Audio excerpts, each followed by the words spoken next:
سنو، ہر بار قصور تربیت کا نہیں ہوتا۔ بعض اوقات کچھ رنگ صحبتوں کے بھی چڑھتے ہیں، اس لیے ہمیشہ درست صحبت کا انتخاب کیجیے جس سے آپ کی اچھی شناخت ہو سکے۔ محبت یہ تو نہیں کہ ایک دوسرے کو ذہنی مریض بنا دیا جائے۔ محبت تو ایک دوسرے کی تھکاوٹ سمیٹ لینے کا نام ہے۔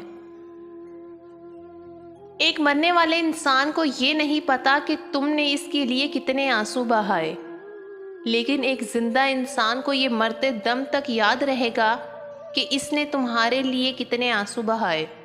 خدا را جو بھی رشتہ پاس ہے، ان کی مرتے دم تک قدر کیجیے۔ دھکے بہت ضروری ہیں۔ اگر انسان عقل مند ہوگا تو دوسرے کی زندگی سے سیکھ لے گا، ورنہ مشکلات اور دھکے بہت ضروری ہوتے ہیں۔ جھوٹے انسان کی اونچی آواز سچے انسان کو خاموش کرا دیتی ہے، لیکن سچے انسان کی خاموشی جھوٹے انسان کی بنیاد ہلا دیتی ہے۔ کسی بے قصور انسان کو ذلیل کرتے ہوئے آپ اس کی اوقات یاد نہیں کرا رہے ہوتے، بلکہ اپنی اوقات دکھا رہے ہوتے ہیں۔ محبت سیکھنے کے لیے کسی کا قرب ضروری ہے۔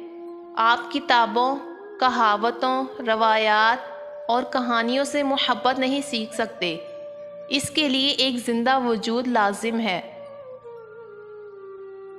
اجنبیوں کو ہماری کہانیوں میں کوئی دلچسپی نہیں ہوتی، وہ صرف اتنی دیر متوجہ ہوتے ہیں جتنا ان کی مصروفیات کے درمیان فارغ وقت ہوتا ہے۔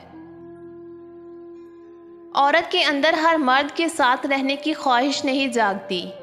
اگر یہ خواہش کسی خاص مرد کے لیے جاگ جائے تو وہ عورت اپنے اوپر کسی اور مرد کا سایہ برداشت نہیں کرتی، پھر بس وہی مرد اس کے دل و دماغ اور وجود پر حکمرانی کرتا ہے۔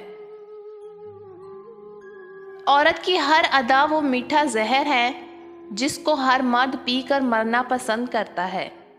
عورت کا ہونٹوں کو دانتوں میں دبانا مرد کے لیے اس چیز کا اشارہ ہے کہ اس زہر کو پی سکتے ہو تو پی لو۔